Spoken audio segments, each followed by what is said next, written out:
everybody. Welcome to part 2 of episode 33 of Wireheads, the podcast about our favorite role-playing game, Cyberpunk RED. I was trying to do some sort of Spaceballs gag there, but that's coming soon. But for now, if you didn't see part 1, none of this is going to make sense, so please go back and watch part 1 on Emmerron's channel.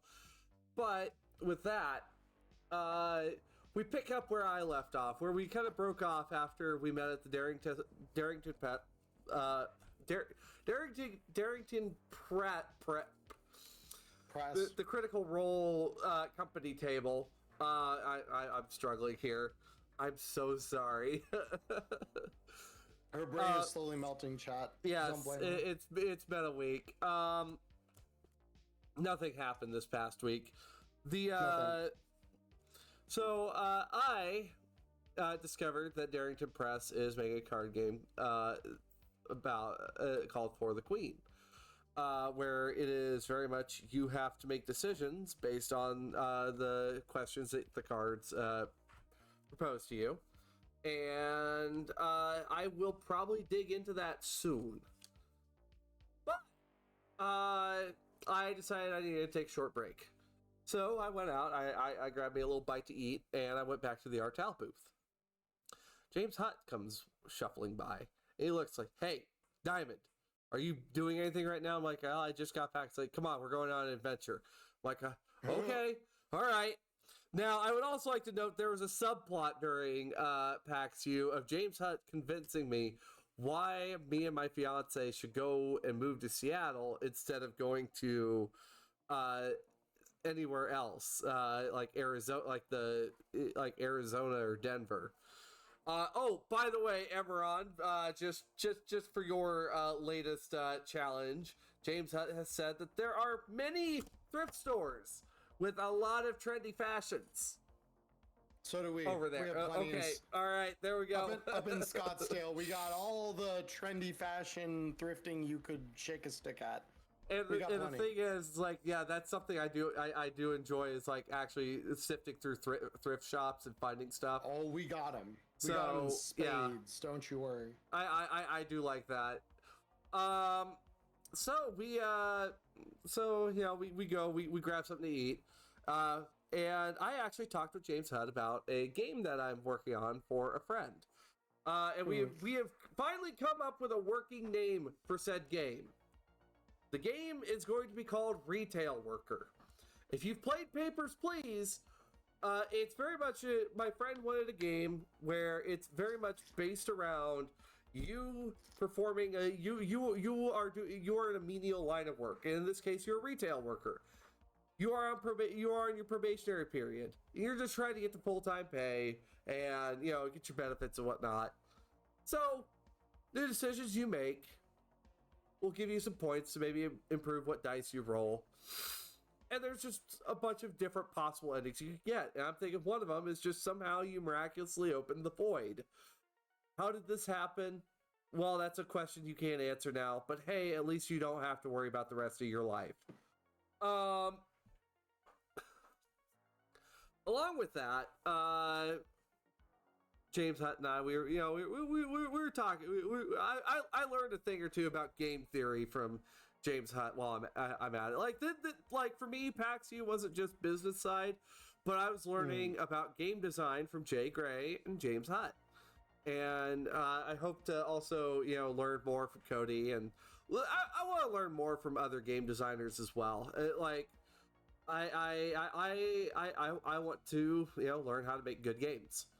The next our next stop was to the expo hall, where we just kind of meandered about, where I met the people that are working on the fossilized violence dice, and I found I got my hands on a really cool large D20 that's got a diamond for the 20 on it.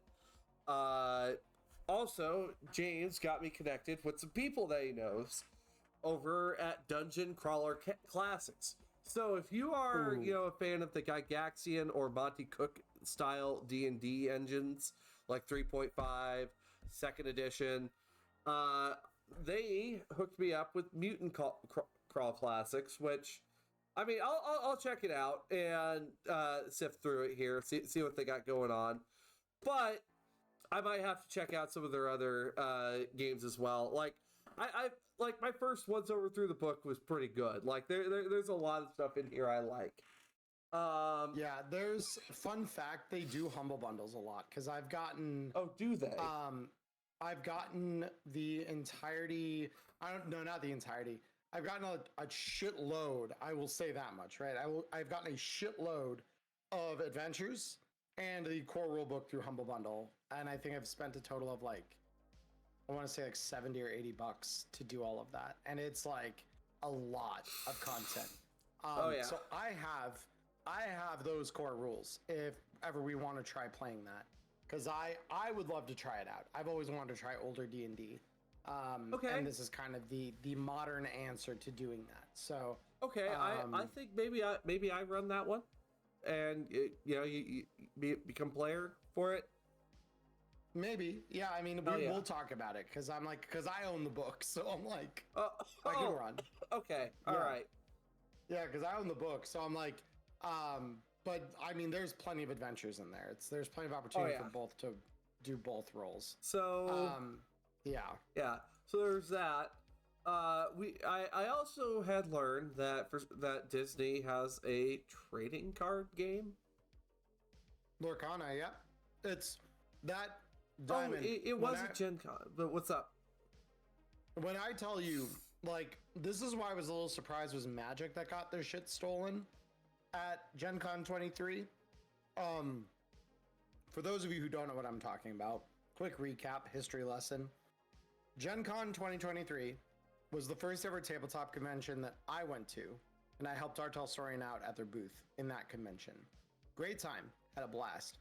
One of the biggest things, there are two big things that came out of that convention. Thing one was that Lorcana was massive, because it was right before it came out to the masses. So they had pre-release product there, and they had promos that were con exclusive.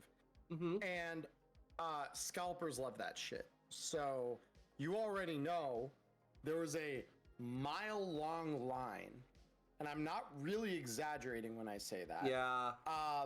Literally, they started forming a line right when the expo hall closed the night prior, and then that line continued to build and hold all night long till they opened the expo hall the following morning at 10 a.m.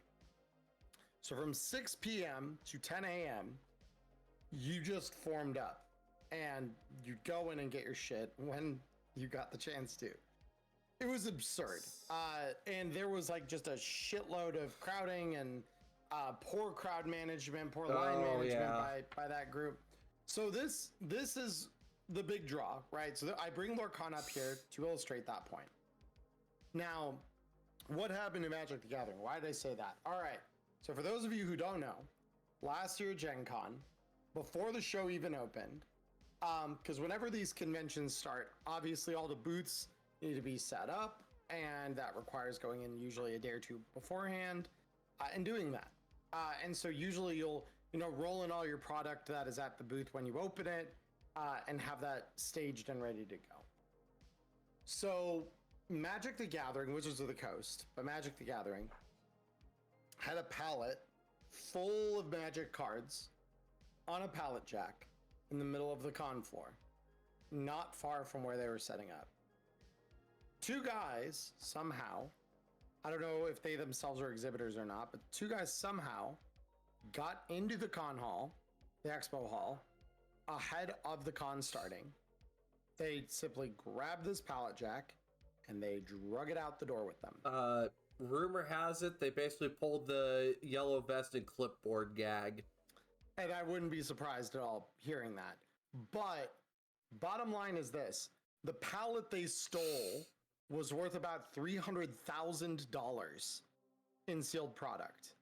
And that's just MSRP basis, from what I understand. That has nothing to say about the collector's value, secondary market value, any of that shit. It is just the MSRP. $300,000 of product. Of course, they did not get away with this because 3 weeks later in New York they were caught. And somebody called the Pinkertons. Anyway, yeah.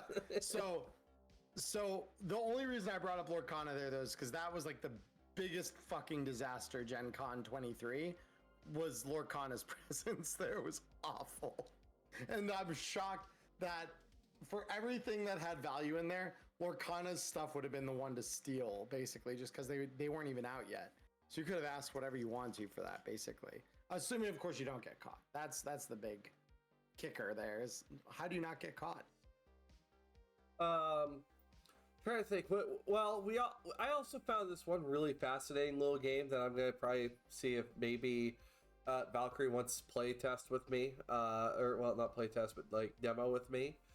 It's called Snapship Tactics, where the parts and pieces that you put on your ship impact how your ship plays in combat, and it looks like a lot of fun. I didn't get a chance to sit down and play it, but it looks a lot of fun.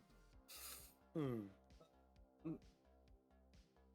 trying to think what other. There was a lot, like a lot of other like smaller games that we discovered. James picked up a few like pocket-sized games as well. Also, I discovered that.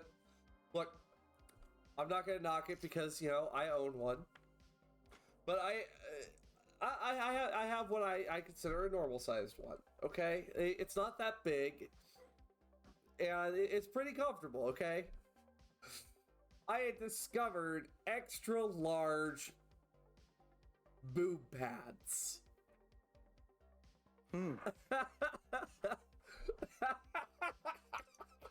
That did not get less sus. I expected that to like taper off and be a punchline. No, that was every bit as sus as you were leading into. Oh, it absolutely is. But like, look, between the two of us, would you expect anything less from me? Not at all, but that's why I'm like, I don't know if this is going to be a punchline or not.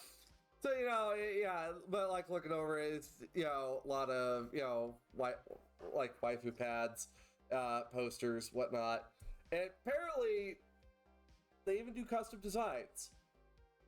So, hear me out. We put each of our faces on one of these. Wireheads the mouse pad. No. I'm kidding. Absolutely. I'm kidding. Absolutely not. No.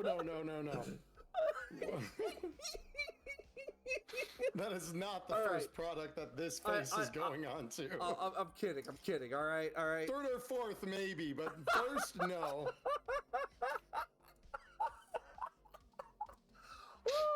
Okay. All right. So I killed her, chat. While we were also out there, I ran into some other creators as well. Neo, it was very nice to meet you.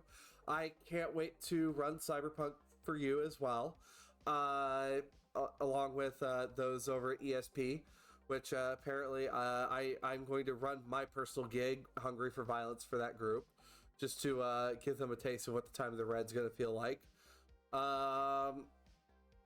Trying to think, what other things did I discover while I was out? Yep.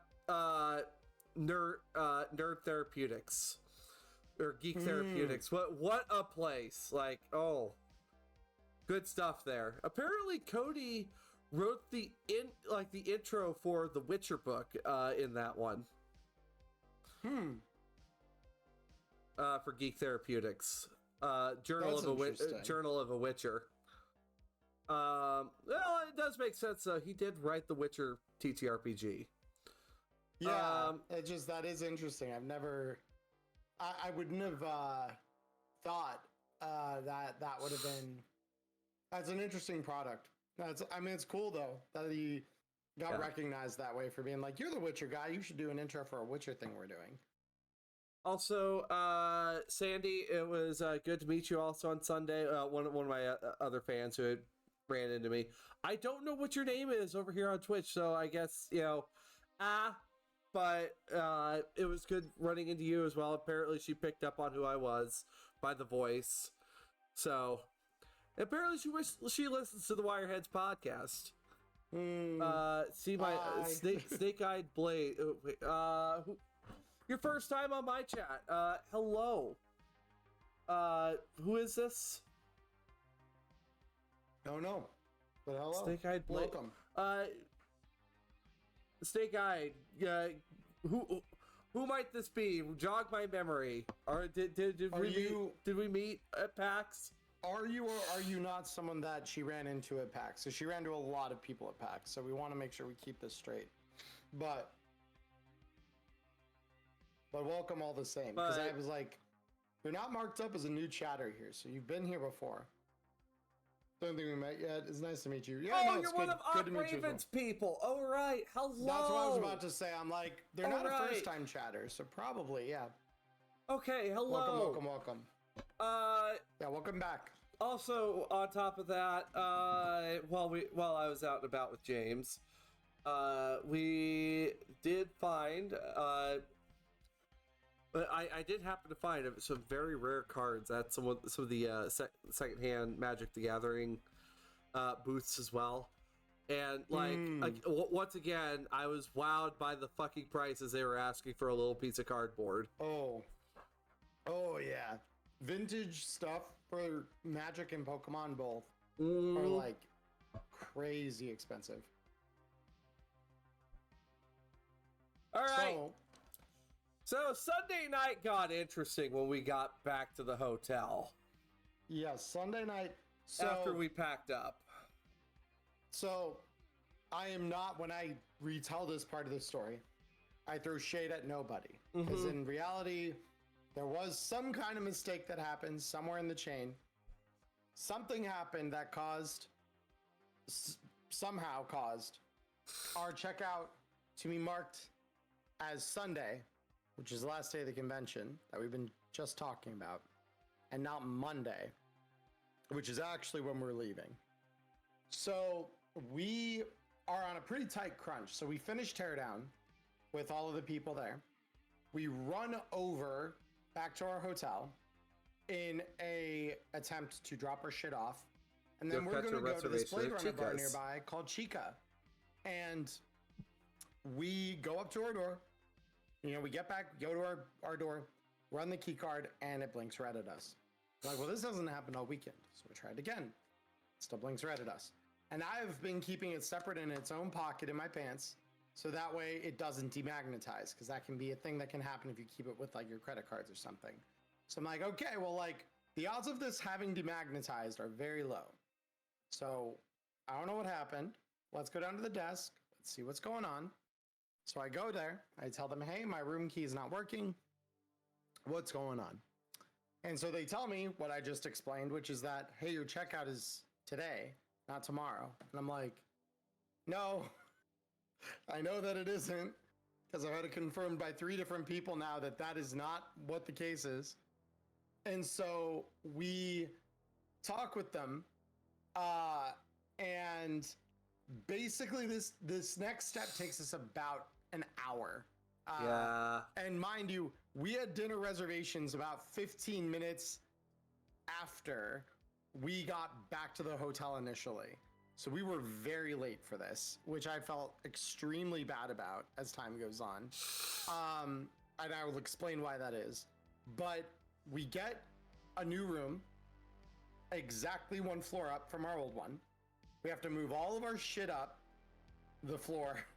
So we just hastily grab our carry-ons, grab our luggage, throw everything in, haul it up the stairs, and like get up there, park it, be good with it. And then we practically like run from our hotel over to Chica. And we eventually get there at 10 p.m. Thank God for Rob Barefoot, because this man ran ahead, made sure we had our table, took care of that. And I only found out once we were on our way there that they were supposed to close at 10 that night, which was a surprise to me, because the night before they're open till like 1 in the morning. Well, it was Sunday night. That makes sense. It was, but I was expecting, they'll probably, if they're letting me, because the other thing, the reservations through Open Table, which if any of you are familiar with Open Table, it literally just lets you pull a restaurant up, book a time through the website that you want to be there, and then it just sends it to the restaurant and says, okay, you're good, you're booked. So Open Table books us at 9:30, no problem. And so yeah, we get there at 10 o'clock, and Rob tells me, oh, so like he texted this to me ahead of us getting there. Hey, they were supposed to close at 10, but they're taking care of us. And I was like, oh no, because I hate, like, me and my wife are both alike in this way. We hate being that group. Yeah. Right? We hate being the people that show up at the 11th hour right before they close. That is not who I want to be at all.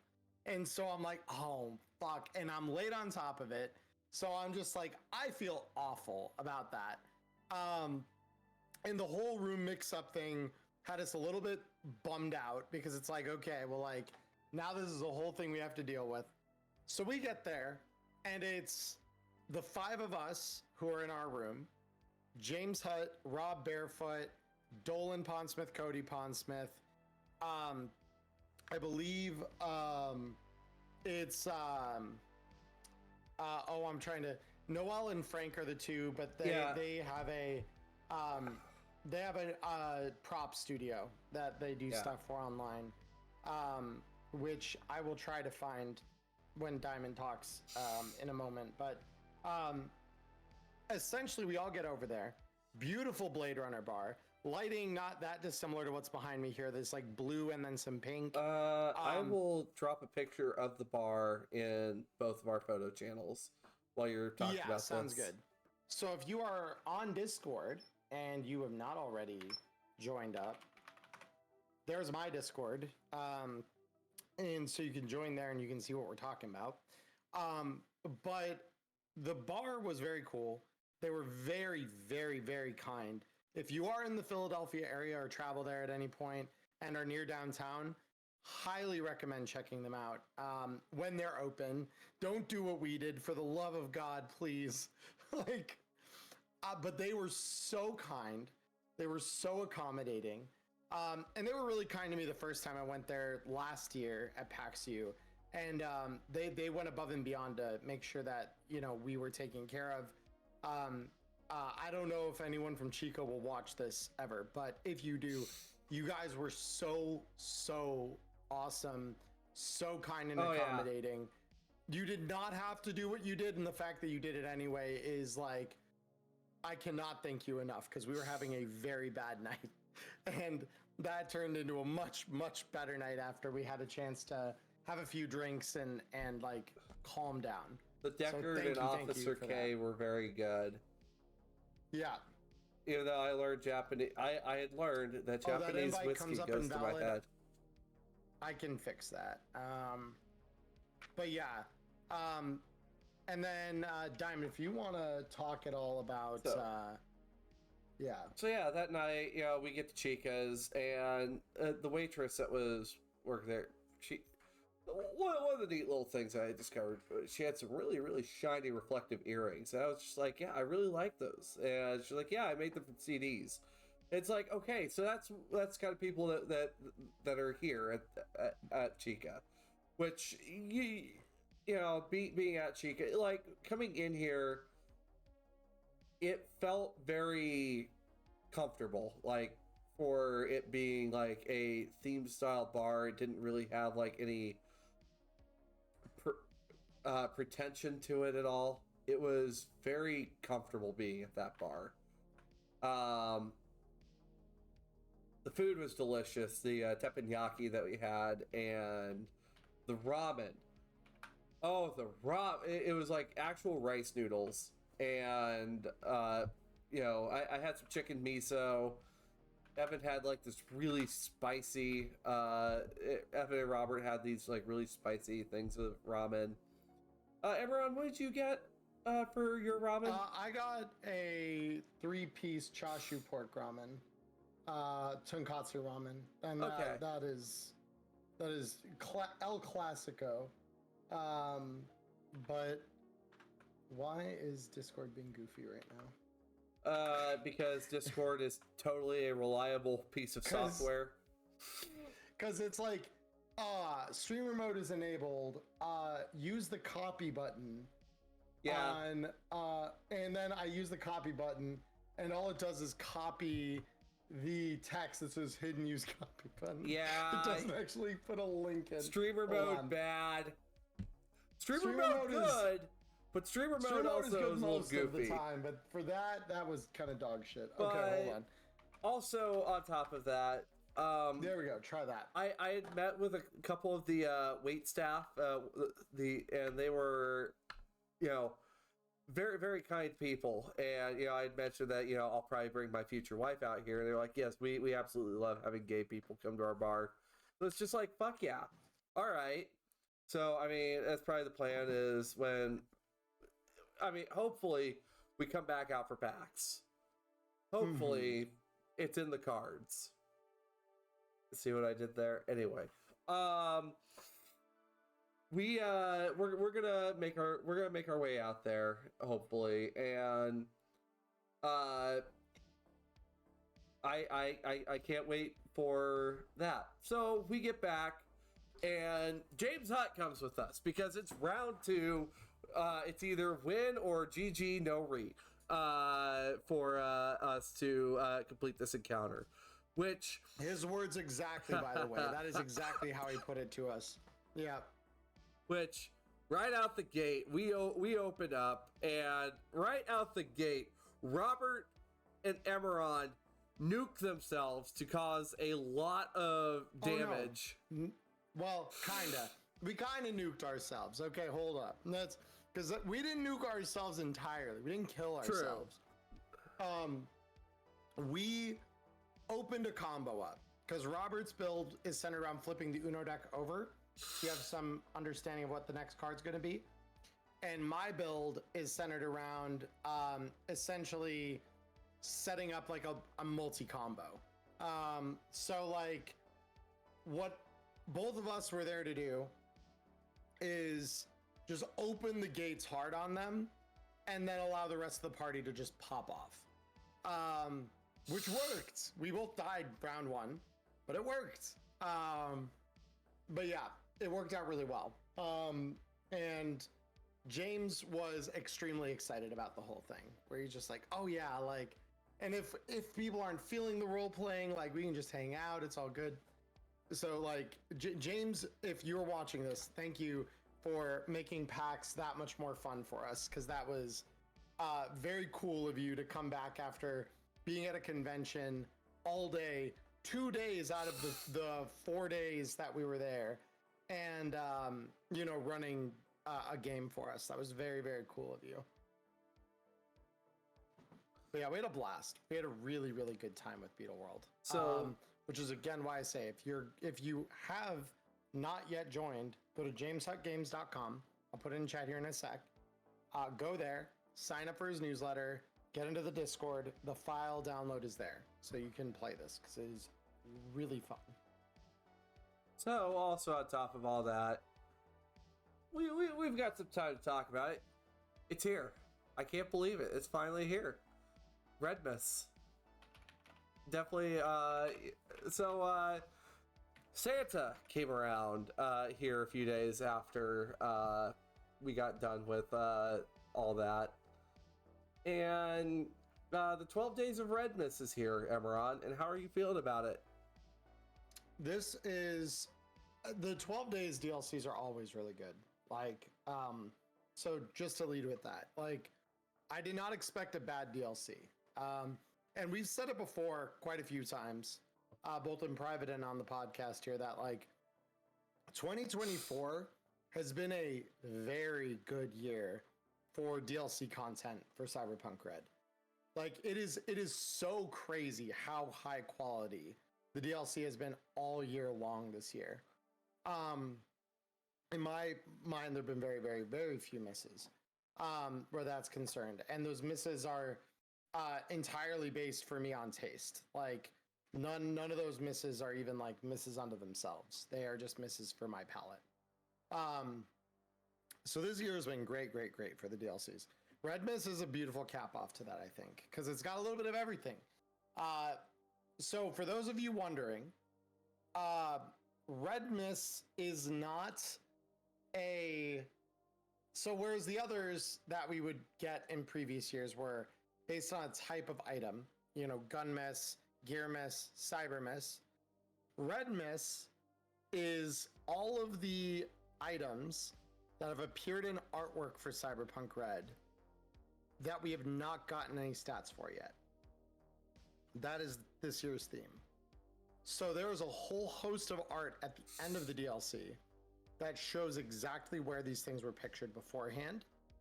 And we've got a little bit of everything, honestly. We got some gear, we got some weapons, we got some Netrunner shit that makes me really, really, really happy. Makes you want to choom.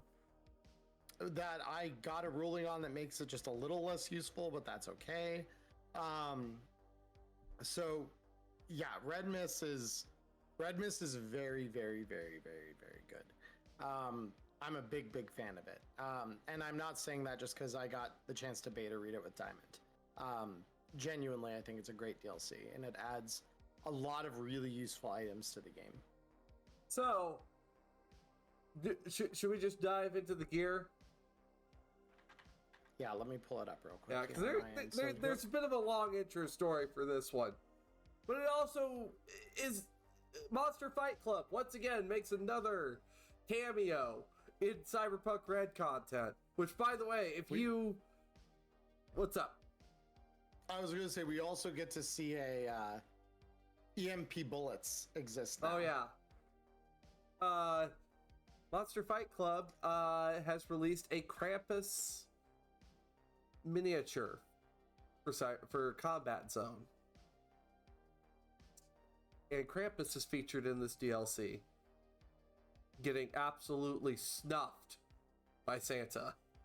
Not only is Santa a Netrunner, apparently he's also a solo, and a nomad, and a media, and a tech. Does he just have a little bit of everything going on? Anyway, so let's kick things off right out the gate with weapons. So if you look at the cover art of Red Chrome Cargo, you'll see the Centurion Essentials Thermal Dagger. For centuries, engineers have known the secret of cutting through tough plastic as a hot knife. Now you can use the same technology for your professional organic liquidation needs with the Centurion Essentials Thermal Dagger. And for an extra 10 eddies, it's already 1,000 eddies. For an extra 10 eddies, we'll engrave your name onto the blade so you can brand your name into your enemy's flesh. What the fuck? So it's an excellent quality medium melee weapon that can be concealed.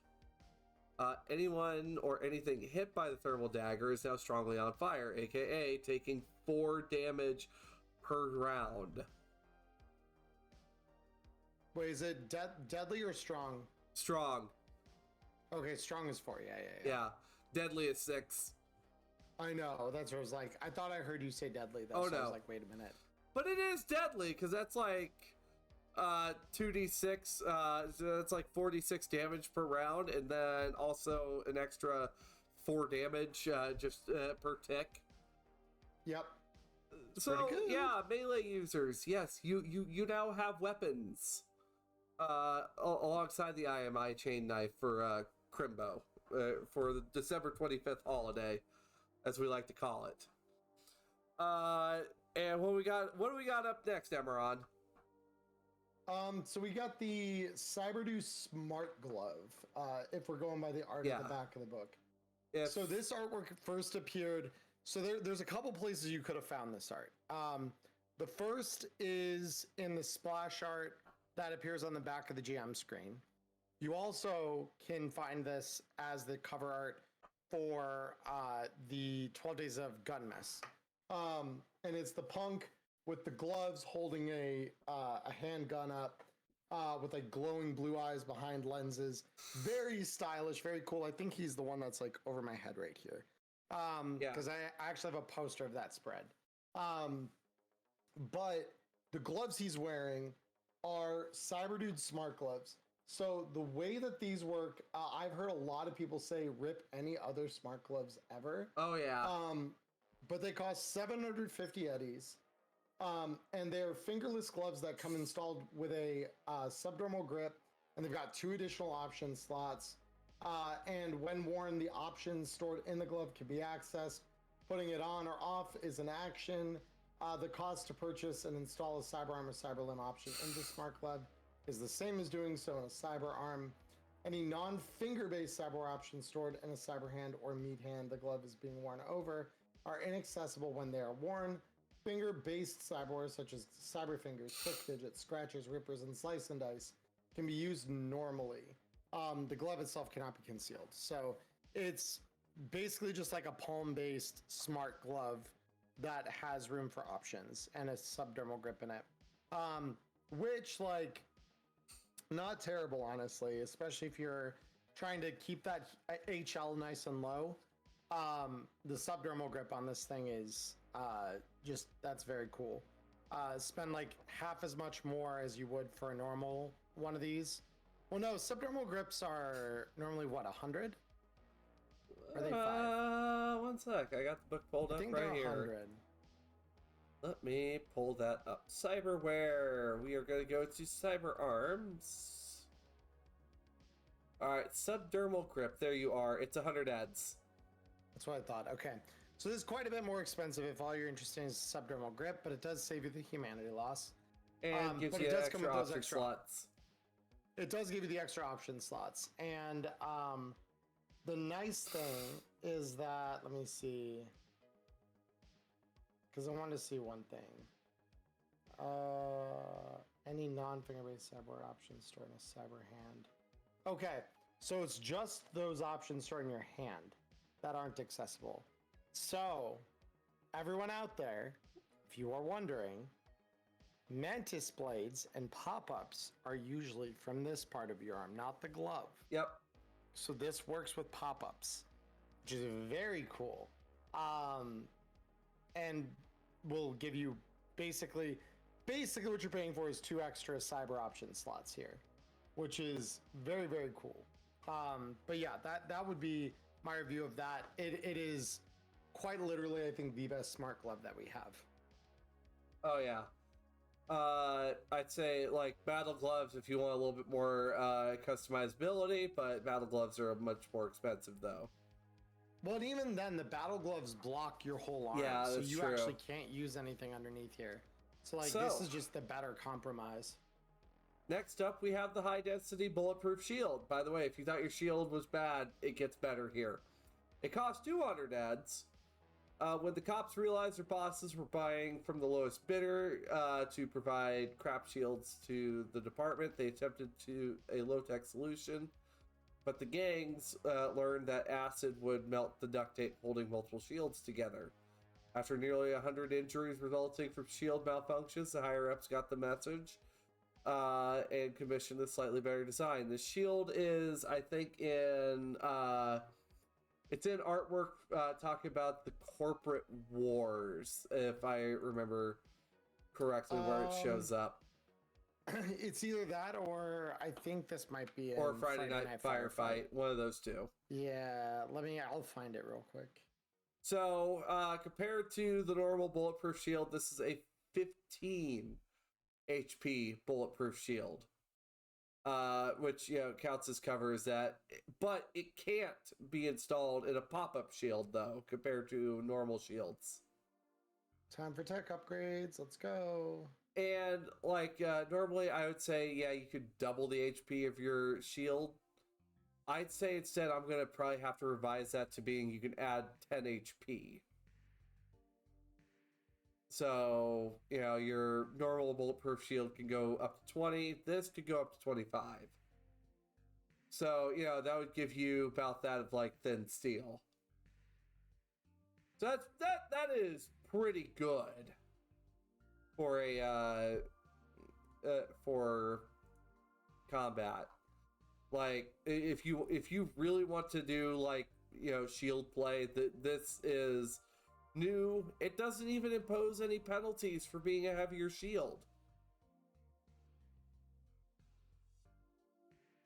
Yeah, and I mean, that's pretty crazy, honestly. The fact that it's a bigger shield and it doesn't actually impose penalty. I have wondered for a while, though, because you can double install bulletproof glass, Oh, double I found it. install. Page 85. Page 85 under where can I get, how do I get my skills? It's fitted for the future. It's the soldiers. Ah, there it is. Yep. Yeah. So nice thick metal bulletproof shield instead of your flimsy polyglass ones, which not bad. So the next one, because I was looking and ordering what I was talking about by the artwork at the end here. So the next thing that I would talk about then is the light metal gear. Yep. So light metal gear is kind of cool. Because we talk about like stopping power breakpoints and affordability. Flak is very heavy and generally not worth the -4 penalty, in my opinion. It's also expensive as fuck because it's 500 eddies per piece. Light metal gear does not. It's not the worst. It's not the best, but it is affordable. So it is 1,000 eddies a piece, and you're going to be like, well, Emmerron, you just said 500. Is it really expensive? Yes, I know I said that. This has 16 SP, and the penalty is only a -3, though. So it is less impactful to your character than Flak is, and it has 1 more SP than Flak does. So this is basically double upgraded Flak for double the cost, which you would have paid anyway to upgrade your Flak. So like, this is fine because this is basically usable Flak, and you could further tech upgrade this. So you could cut that penalty down again, which is incredible. -2 penalty, 16 SP armor is kind of crazy, actually, especially with a reflex coprocessor. -2 is nothing. You can overcome -2. And with if you're wondering what the art's going to be for that, it was pulled from page 322 of the core rulebook, of the guy wearing like the full like heavy armor with the full helmet covering their face. So that's there. Next up, which also introduces some things as a teaser to the upcoming book, Rusted Chrome, at some point down the road, or it's notes from Rusted Chrome. We have Nat's long-barreled pistol. Now you might be wondering, who the fuck is Nat? Well, by the way, well, look, it's been out for a bit. Fuck it. Tales of the Red Street stories. I'm not going to say which story they're in, but you're going to encounter someone by the name of Nat. And in the artwork, she carries a pistol that's a bit bigger than the average pistol. It's a long-barreled pistol. So, if you like handguns and you need something that can just reach just a little bit further out, the long-barreled pistol, I noticed, kind of takes after SMGs. Just a little bit. And kind of like how they do, because their prime range, instead of being at point blank, is at 7 to 12 meters away. So you can put some distance between you and the opponent before things get out of hand. Well, and it doesn't fall off nearly as hard either, because it's 14, 13, 14 for your first three range brackets. So that means you're still firing comfortably up to 25 meters with this thing, which is like way better than most handguns get. And like normally shooting at 51 to 100 meters with a normal pistol is against a DV30. You can shoot upwards of 51 to 100 meters at DV25. You can't even reach 200 meters plus with a pistol. This one allows you to possibly hit at 201 to 400 meters away at a DV30. Yeah. So still insane. Yeah. Like, you're not doing that easily. But if you do, holy fuck, you can. It's not impossible anymore. But yeah, and very it's an cool. excellent quality pistol. Yeah, which is helpful. And the fact that this is the first we're seeing of some of the stuff in Rusted Chrome, very interesting. Very, very interesting. And there's also mentions of specific gun parts in the opening story. So Yes. Emmerron and I, we are suspecting there might be a chance to buy weapon parts to upgrade your trusty rifle instead of throwing it away. Methinks it's going to be not, and when I say this, I don't mean like quite to the deep gun collector nonsense that it does, but think fully customizable firearms a la Tarkov. And you probably got a decent idea here is kind of where our theory crafting is going. Because we're like, okay, well, like if you've got like ACOG scopes, BMG rounds, like we're talking stuff that we haven't really been able to customize deeply at this point. So it's pretty exciting. I think that's very, very cool that we're already getting like a tip off that, hey, this is coming down the pipe. This next piece, I think it's not too bad, actually, Emmerron. It's not too bad. We're talking Pursuit security? Yeah, what Pursuit's offering. It's not awful. Yeah. Because where was that artwork? Was that the range table? That might have actually been. Or not, I think that's the range combat page for Cyberpunk RED's core book. Yeah, let me have a look. You want to talk about it? Yeah, so the Pursuit Security E-TAC Rapid Responder. It is a 500 Eddie, 1 upgrade slot, poor quality medium pistol that comes with an extended mag built in and an installed non-removable stun bayonet. Some of you might be wondering what the hell's a stun bayonet. Well, they give that to us in here too. So when fired in burst mode, so you can choose to fire in burst mode or not. When you fire it in burst mode, each pull of the trigger deals damage as if it was a heavy pistol and treats any non-armor piercing ammo as if it were armor piercing. It also automatically disables burst mode while there are fewer than 3 bullets in the magazine because it spews 3 bullets every time.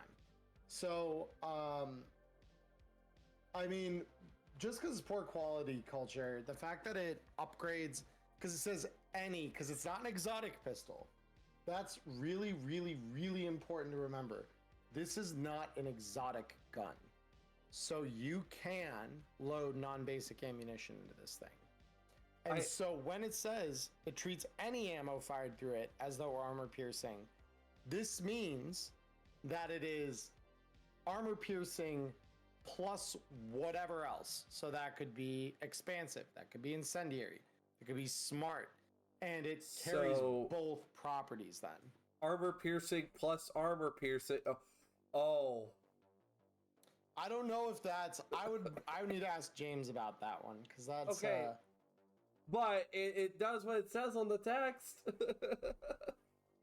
Well, it just says treats any non-armor piercing ammunition. Oh, any non-armor piercing. So armor piercing games normally. Yeah, that's where I'm like, so what you'd always want to do with this thing is load medium pistol rounds in it for like incendiary or expansive or something other than armor piercing, and then fire it in burst mode. Well, no, because you get 4 rounds out of it in burst mode, which is kind of sick, honestly. Well, you get 4 shots out of it, meaning 2 rounds worth of firing. This is definitely a good mook killer gun. Like this will put down mooks very quickly. And we cannot overlook the stun bayonet, which I'll quickly read because it's very short. So the stun bayonet normally costs 100 eddies and can only be equipped in non-exotic range weapons fired with shoulder arms. So the fact that you get this in a medium pistol, which is concealable, by the way, so you can conceal the stun bayonet equipped pistol. We're already talking, this is power sliding. And then when it is wielded, so while this is attached to your gun, this weapon can also be used as a stun baton.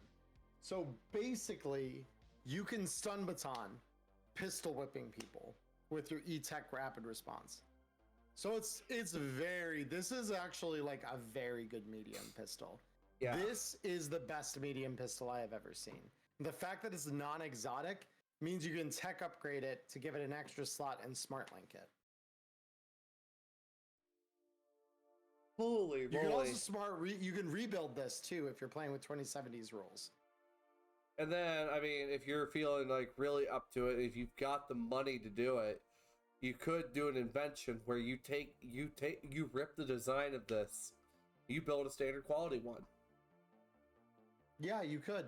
I cannot find where this one's out of, though. I will double check it in a moment then. The other thing I do want to point out here is that this thing has an extended mag. What's the extended mag size for a medium pistol? Oh, I've got that like right down here. All right, so it just comes pre-built with an extended mag? Yeah, it comes pre-sold with the bayonet and an extended mag, and then it's got a spare slot. God. Because a normal mag for this thing would give you 2 rounds of firing in burst mode, which is 12 rounds in total.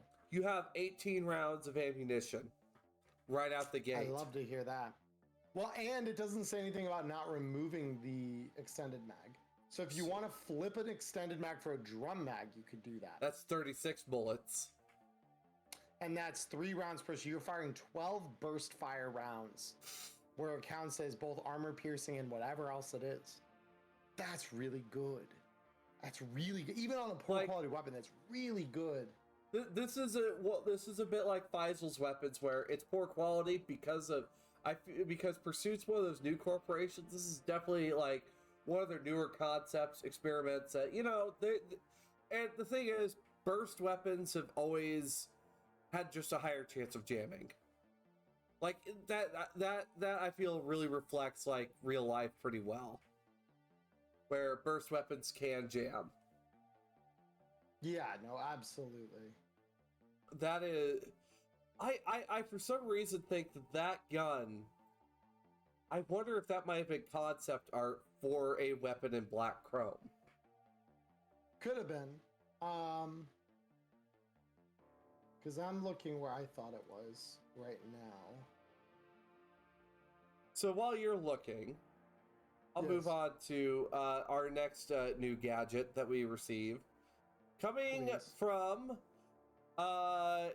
so if you've played 2077, if you played Phantom Liberty, you might be wondering, so when do we get the cool thing that V gets that allows you to change your face? Well, guess what?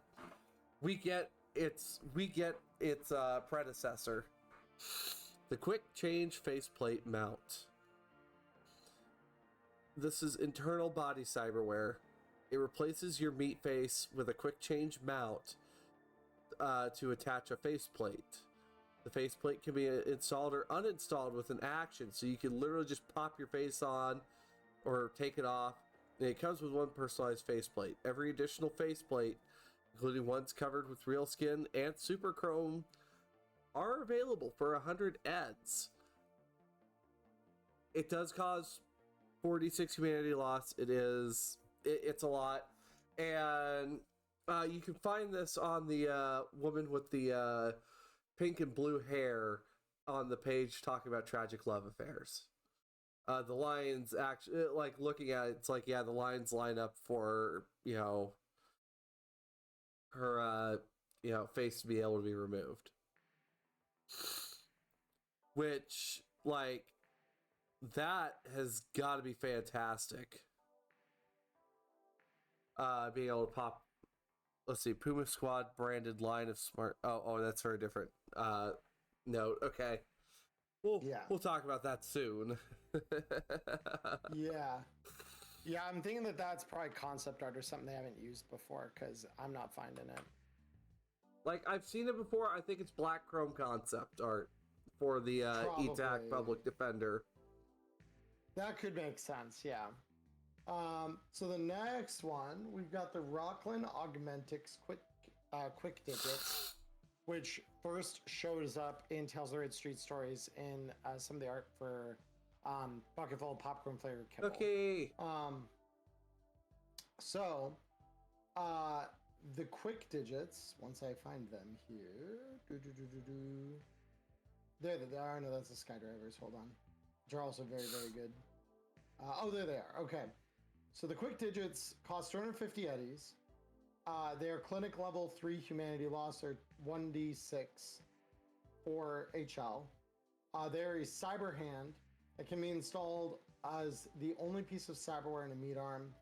A user with 2 or more quick digits automatically grants or gains a +1 bonus to checks with the following skills as if they had received a complementary skill check from their hands themselves. Conceal reveal objects, contortionist for hand-based contortion only, first aid, forgery, language, sign, like sign language, paramedic, pick lock, and pickpocket. Complementary skill bonuses do not stack. So this just gives you a free complementary +1 skill bonus. Damn. Which is very good. That is. Oh, that. Ooh. Japers. That's very good. Oh, that's good. Oh, that's. Fuck, I don't know how you can beat that. Like. So the real question here is, because this is a cyber hand, does that eat a cyber arm option slot?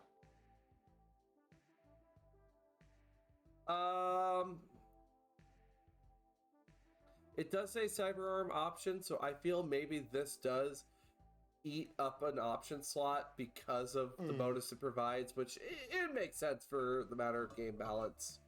It makes sense. Yeah. Well, no, in Prepper Jack, I know you could add this to a meat arm, but that's where I'm curious.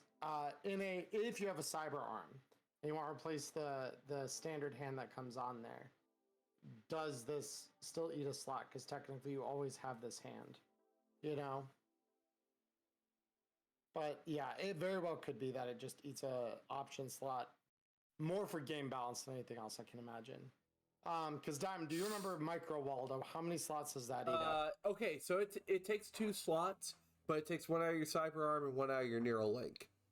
That's what I thought. Okay, cool. So that is not a problem. It makes sense. And honestly, for the fact that it straight up gives you a complimentary bonus to a lot of like commonly used skills, like right.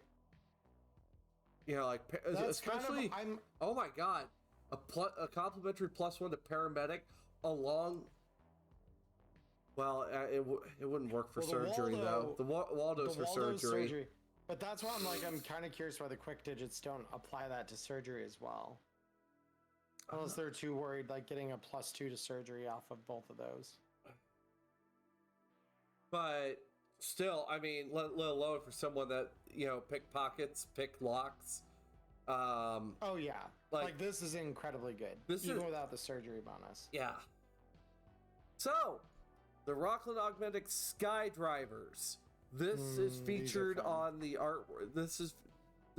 The artwork is that on where the HP calculation table is in the core rule book. I know that one by heart. They must be installed together as but they count as a single item for the cost of humanity loss. Each leg has 2 option slots. They come pre-installed with jump boosters. Now, you can't take the jump boosters out without destroying the legs beyond repair. When a user has moved at least 4 meters this turn and makes a brawling or martial arts attack against cover, and only cover, using their legs, the damage to their attack is increased by 3d6. This reminds me of that.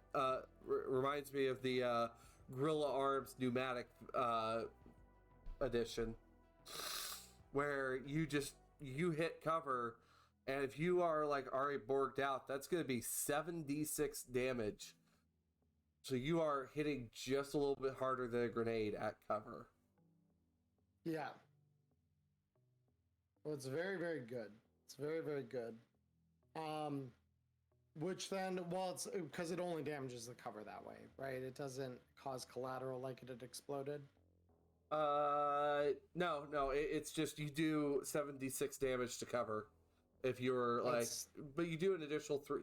You do an initial 3d6 no matter what your body is. That is huge. That's very good.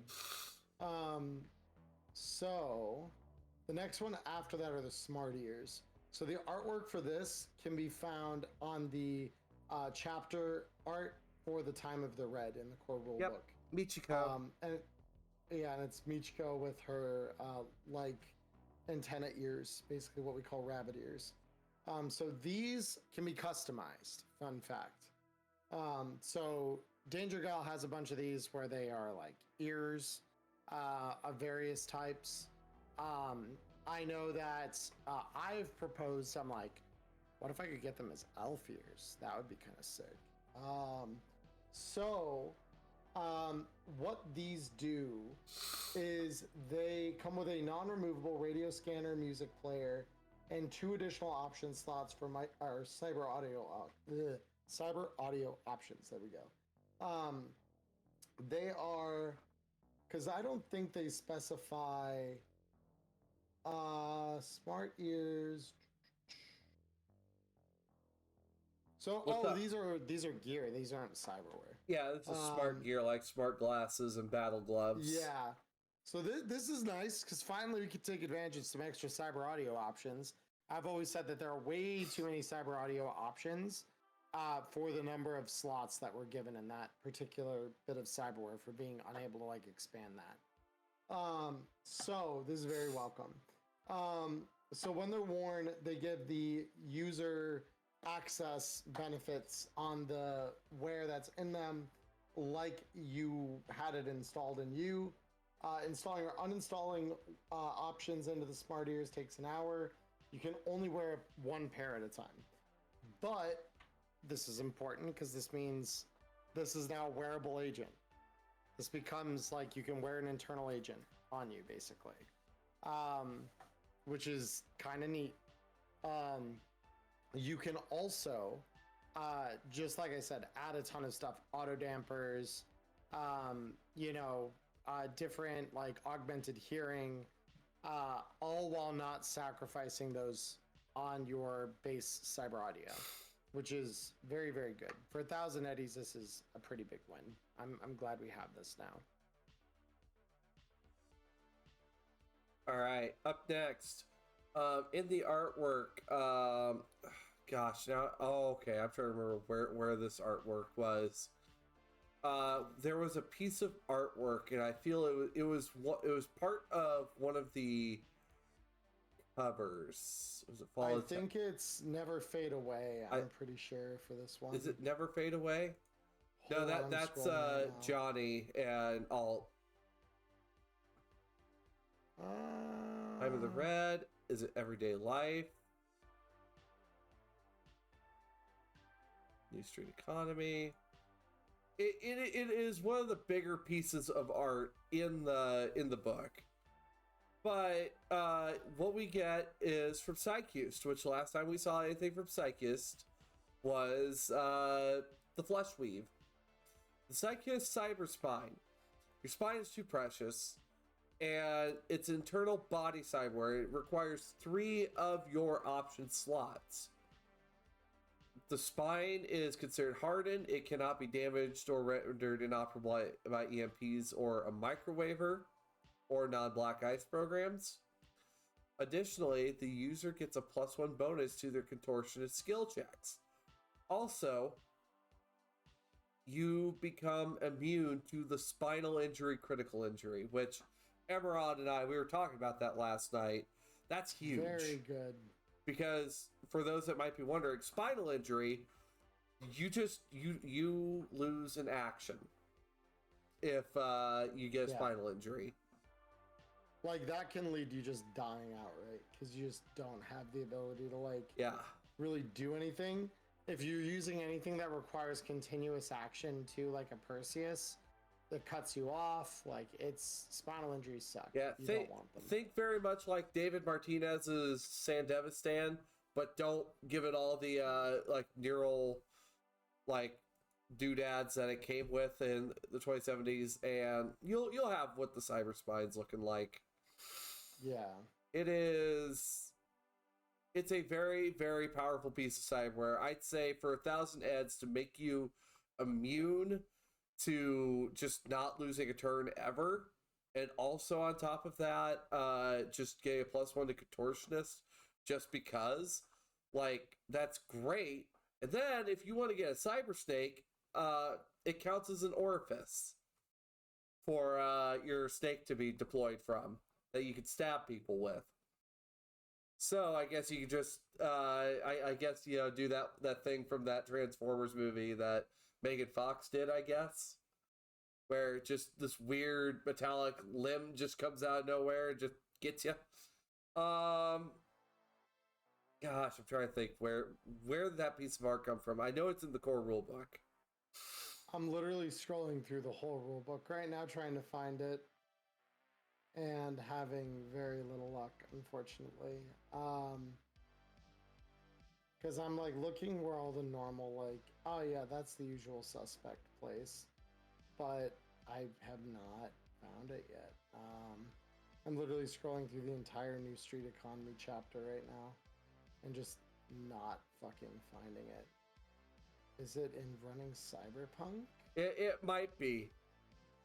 But what else do we have?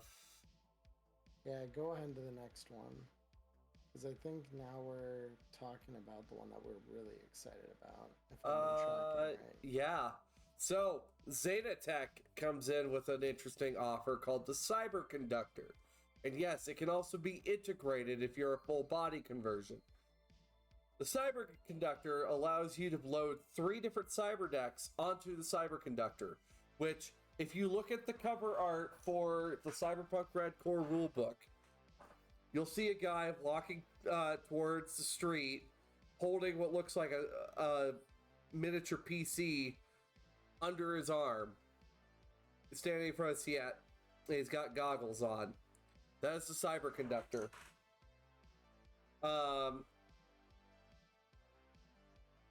So, cyber decks, 3 cyber decks can be loaded into this. As a meat action, while jacked into a net architecture, a netrunner can switch from one cyber deck to another without having to jack out.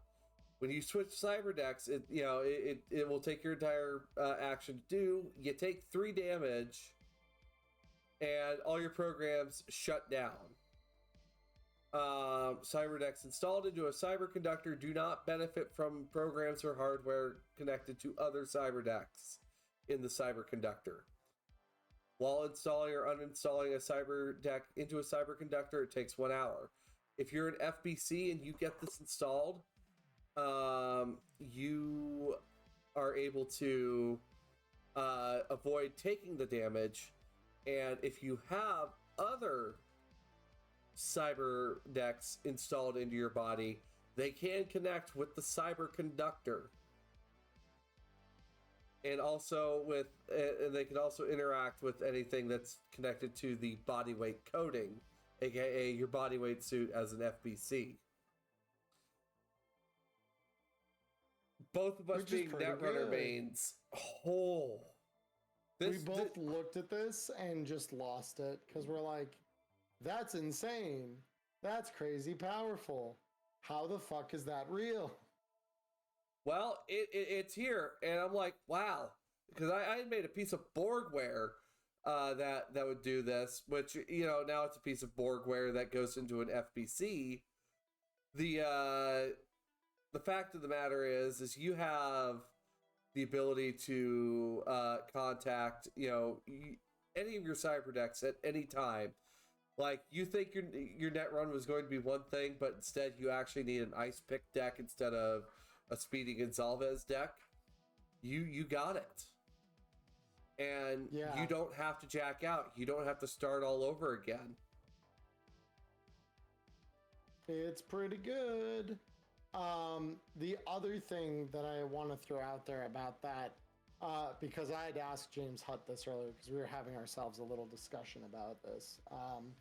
There is a question that rose up in my StartPlaying session today of, if I have this thing and I have a deck in there that has a special ability when I jack into a network. Does it activate if I switch to it using this? And the answer is no, because you didn't jack in, you switched to it. And James Hutt specifically sent me this, saying that, and he said it's already powerful enough as it is. So for any of you out there who, you know, are asking that same question, you now have an answer. No, this does not give you the bonuses for jacking in while you are using this swapper, because you are not jacking in. Home ruling is always a thing, so you do not have to play the rules as written, which is what that would be. But if you do play it the way where it does activate that as though you had, where it does activate that as though you had jacked in, know that you were doing that because you want to do it that way and not because that's how it's supposed to work. So yeah, like, let alone, I feel that, like, everybody this time around got something for, you know, the 12 days of Redmas. Every role, I think, can benefit from anything that's been put in front of you in this book. Whether it be a weapon, whether it be an item, maybe a piece of armor, there is something for everybody in this book. And maybe more for the character, not so much for the role. Emmerron, any other thoughts for Redmas at all? Other than I can't for the life of me find where that artwork for the Cyberspine is. I'm wondering if it was a Jumpstart Kit art. That might be Jumpstart Kit art. It might be Jumpstart Kit. Because Jumpstart Kit had some art that we don't really have elsewhere. So on Redmas, I honestly don't know that I have a whole lot more to say. I think that the whole of these items are useful. Even if some of them are a little more maybe niche and they're useful than others. Like, they are all useful in one way or another. They also offer some interesting options for what most people consider bad weapon classes. Like the thermal knife is a great example of that. Because, like, normally you would never look twice at a medium melee weapon. When you could get a heavy weapon. Light can be coated in poisons, and heavy is the highest rate of fire to melee weapon. And mediums can't be concealed. So it's like, there's no reason to take a medium melee weapon over a heavy melee weapon most of the time, because it can't be coated in poison and it can't be concealed, so why not just take the bigger weapon? This is why, because then this comes in and it's like, I light things strong on fire, like a flamethrower. And it's like, that is very good, very compelling reason. Similarly, the rapid, the ETAC gun is like, hi, I've got like everything under the sun you could ever fucking want, and I also fire armor piercing rounds plus. I fire armor piercing plus rounds, which are crazy. That is a crazy proposition, because that means for the low price of admittedly some 100 eddies, you know, for stacks of 10. Where is it? Page 25, when we're talking about street slang. You can find it there. It's right above the page where Scott Brown's name is mentioned. Page 25 of the core rulebook. God damn it, there it is. I mean, who'd suspect? Yeah, I'm just like, I've been scrolling through this thing for the last 10 minutes and not finding it. Oh, that's frustrating. But oh, yeah, good, we found it. But yeah, bottom line, very good DLC, capstoning a year of good DLC. I cannot wait to see what comes out in the new year. I know that whenever we get Interface Red Volume 4, we're obviously going to have Bam Pow, which is big martial artsy shit, which is very exciting. Um, But beyond that, and then at some point down the road in 2025, we'll also probably be seeing Shadowscar Core come out, which I'm looking forward to as well. And then, of course, as always, we had a blast, and I think that's going to be a good spot to end it, because I didn't have any questions this week. yeah, I didn't either. I'm just going to make sure that the notes here that I didn't miss someone in chat or something. Well, like that. Culture, if you play as a tech, you can invent your own pharmaceuticals as well. You can, yeah. Oh, here it is. Can the faceplate be used to impersonate? Abso-fucking-lutely. Sure, yeah, why not? All you need is a sketchy enough Ripper Doc who's willing to carve you up a faceplate that looks like someone. Which, like, that's the whole thing we do in Phantom Liberty, basically. Like, you literally, I won't say the context for why, but one of the pieces of kit you get in Phantom Liberty is literally a faceplate that can change your face. It's very advanced. Like, it's that you're not getting that faceplate here, but like, you're able to get interchangeable ones that work like that. Yeah. So, no, this is gonna be very good. I think on that note, we had quite a busy week over at PAX. We're getting back into the swing of things. We'll be coming back to our regular programming soon. But yes, I am so happy that we got a chance here. At some point, I hope maybe we get to talk to Enchanted Sorcery Productions and yap a little bit about Cyberpunk with them, because they were interested in working with us. So that'll be something for down the road. But that will also get Rob Mulligan on here. It just things got busy. So probably turn of the new year, we'll get some stuff going. But also, I guess as one other note, and Emmerron, I hope you don't mind if I do bring this up on Wireheads, just because, you know, it's part of our production. I had put up a new goal to kind of help get the moving funds going to get us out of my state. If you would like to help with me moving to a safer state, I'd greatly appreciate it. Don't feel you gotta. But until then, stay safe out there, folks. I'm Diamond Dust. We have a question. We have one final question. Oh boy. One final question. Prepper Jack asked that 3d6 damage the legs give. Is you can do 2 attacks. And the answer to that is yes, because the damage is applied if you are a martial artist or using brawling attacks that utilize your legs. So as long as you can do one of those things, it adds on another 3d6. Does it add on a 3D? No, it doesn't. No shot. I thought it worked like the gorilla arms, like pneumatic fist. Their attack is increased by 3d6. Makes a brawling and martial arts attack against cover and only cover. Yep. Okay. So yes. So when you make an attack against cover using brawling or martial arts, this means you do whatever normally you would do, right? So that's scaled by your cyberware. And your body. And your body.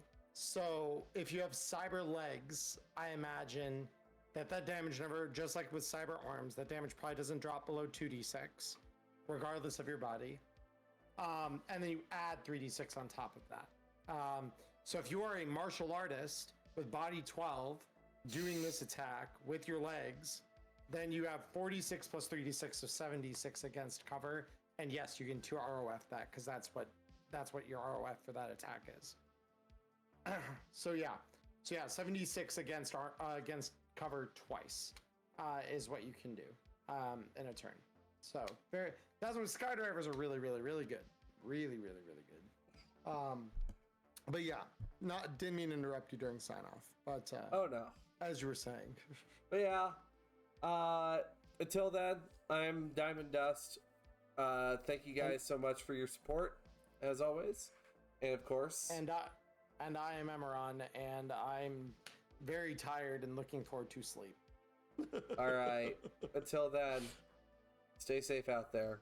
We'll see you guys. Peace, guys. Bye-bye. Have a good one. Bye-bye.